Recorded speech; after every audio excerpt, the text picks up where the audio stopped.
आखिरकार जहां आरा ने अपनी जिद कायम कर ली है कि अब उस लड़की को तलाक ही होके रहेगी। मैं किसी सूरत में भी उस लड़की को यहाँ पे बर्दाश्त नहीं करूंगी। वो रजा से कहती कि रजा ये लो पकड़ो और सुबह ही उसको तलाक दो, क्योंकि मैं अब इस घर में उसको एक पल के लिए भी बर्दाश्त नहीं करना चाहती हूँ। मैं तुम्हारी जिंदगी को आगे शुरू करना चाहती हूँ। इस लड़की की वजह से तुम्हारा दिमाग बिल्कुल बुट सा हो चुका है और मुझे समझ नहीं आ रही कि आखिर तुम्हारा क्या बनेगा, और अगर तुमने ऐसा ना किया तो मेरा मरा हुआ मुंह देखोगे। जिसको सुनकर मीर नुमान बड़े गुस्से में कहता है कि तुम्हें शर्म नहीं आती है? किस किस तरीके से और कौन कौन से हरबे इस्तेमाल करके अपने बेटे का घर उजाड़ने की कोशिश कर रही हो? तुम्हें क्यों इस चीज की समझ नहीं आती है कि ये सारा कुछ तुम्हारे ऊपर पड़ सकता है? इस तरीके से तुम फिजा की जिंदगी को तबाह नहीं कर सकती। जिसको सुनकर वो कहती है कि आप मेरे और मेरे बेटे के दरमियान मत बोलिएगा। लेकिन रजा इस बात को लेके काफी हैरान है कि आखिर उसकी माँ कौन सी करतूत कर रही है। मतलब ये है कि सीधा सीधा जान की धमकियां देना शुरू हो गई है कि उसकी बात नहीं सुनी तो वो मर जाएगी। आखिर ये सब क्या तमाशा है, जिस पर जहां आरा का जो शोहर है वो उसको कहेगा कि तुम्हें शर्म आनी चाहिए, किसी की बेटी की जिंदगी जीरन करके उसको दिन रात रुला के आखिर तुम्हें क्या मिलेगा? तुम इन बातों को क्यों नहीं समझ रही हो? देखो अभी भी वक्त है, फिजा को जाके माफी मांग के घर ले आओ। अरे भाई माफी नहीं तो वैसे ही ले आओ। रजा हो सकता है कि तुम्हारे साथ ठीक हो जाए, लेकिन मुझे नहीं लगता, तुम्हारी हरकतें इस काबिल नहीं है कि कोई बच्चा तुम्हारे साथ ठीक हो। लेकिन जी आप देखेंगे कि वो कॉल करके साफ साफ उन लोगों को कह देती है कि हमारे से किसी भी अच्छी बात की उम्मीद मत रखिएगा। ये बात अपने जहन में अच्छे तरीके से बिठा के रखिएगा कि हमारे घर से अब कोई नहीं आएगा, आपको यही सब कुछ करना है। जिसको सुनकर आयजा इतनी परेशान हो जाती है और वो सोचती है कि आखिर वो सारे अली के दावे, वो सारा कुछ किधर गया? मतलब ये है कि वो हर बात झूठी थी और मुझे पता भी न चला कि ये सब कुछ क्या हो रहा है।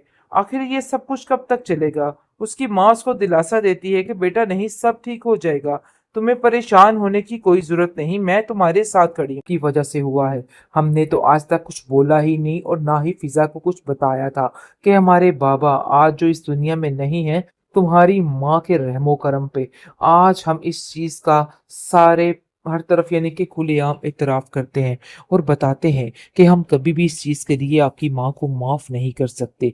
ये बात तो बिल्कुल तय है।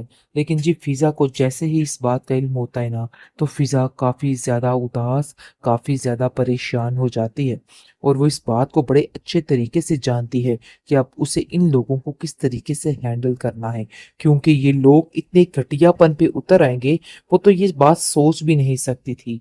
जिस तरीके से उसकी सास ने उसके साथ किया है, वो साफ साफ कह देती है कि देखो रजा, उनको मुझसे माफी मांगनी होगी, क्योंकि माफी के बगैर तो कुछ हल नहीं होगा।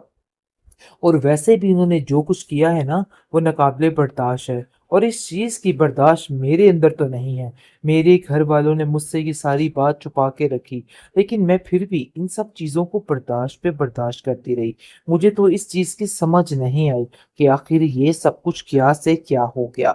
आयजा कहती है कि मुझे इस बात का बिल्कुल भी अंदाजा नहीं है कि अब उसका अली के साथ ये रिश्ता हो भी सकता है कि नहीं, क्योंकि वो जान चुकी है कि वो औरत जो इस कदर चंडालन है और किसी भी तरह से उसकी पहली बहन को नहीं बसने दे रही, तो आखिर आयजा का घर कैसे बात होगा? इस चीज का अंदाजा उसको बड़े अच्छे तरीके से हो चुका है। वो बहुत ज्यादा परेशान और उदास है, क्योंकि वो जानती है कि ये औरत कभी भी उसको अली की जिंदगी में शामिल नहीं होने देगी, और अगर हो भी गई तो कभी खुश नहीं रहने देगी।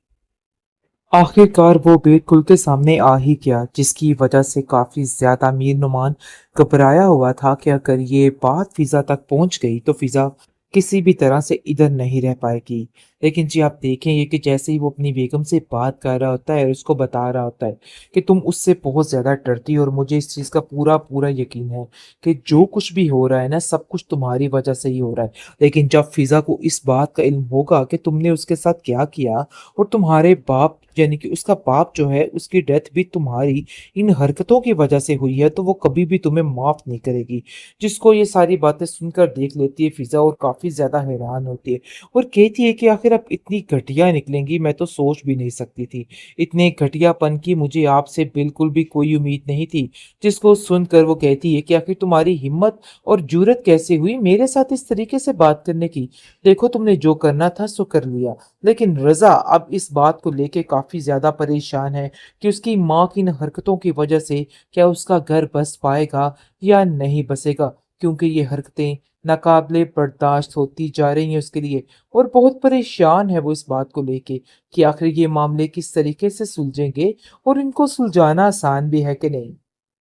फिज़ा कहती है कि रज़ा आप सब जानते थे कि सारा कुछ आपकी माँ की वजह से हुआ है, लेकिन इसके बावजूद आपने एक नहीं सुनी मेरी और अपनी मर्ज़ी करते चले गए।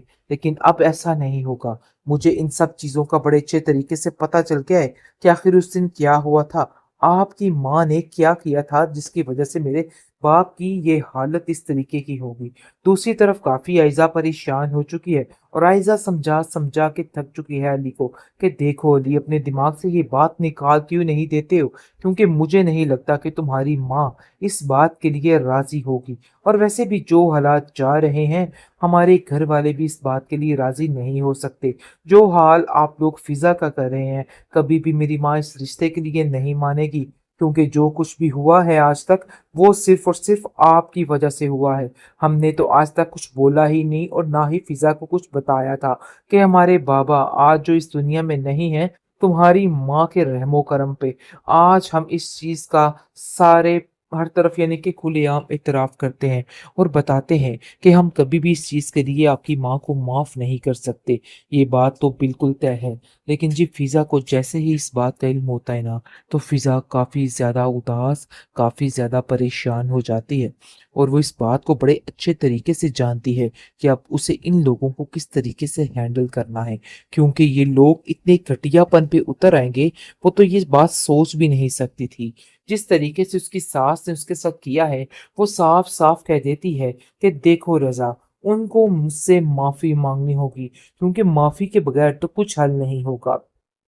और वैसे भी इन्होंने जो कुछ किया है ना, वो नाकाबिले बर्दाश्त है और इस चीज़ की बर्दाश्त मेरे अंदर तो नहीं है। मेरे घर वालों ने मुझसे ये सारी बात छुपा के रखी, लेकिन मैं फिर भी इन सब चीज़ों को बर्दाश्त पे बर्दाश्त करती रही। मुझे तो इस चीज़ की समझ नहीं आई कि आखिर ये सब कुछ क्या से क्या हो गया। आइज़ा कहती है कि मुझे इस बात का बिल्कुल भी अंदाज़ा नहीं है कि अब उसका अली के साथ ये रिश्ता हो भी सकता है कि नहीं, क्योंकि वो जान चुकी है कि वो औरत जो इस कदर चंडालन है और किसी भी तरह से उसकी पहली बहन को नहीं बसने दे रही, तो आखिर आइज़ा का घर कैसे आबाद होगा? इस चीज़ का अंदाज़ा उसको बड़े अच्छे तरीके से हो चुका है। वो बहुत ज़्यादा परेशान और उदास है, क्योंकि वो जानती है कि ये औरत कभी भी उसको अली की ज़िंदगी में शामिल नहीं होने देगी और अगर हो भी गई तो कभी खुश नहीं रहने देगी।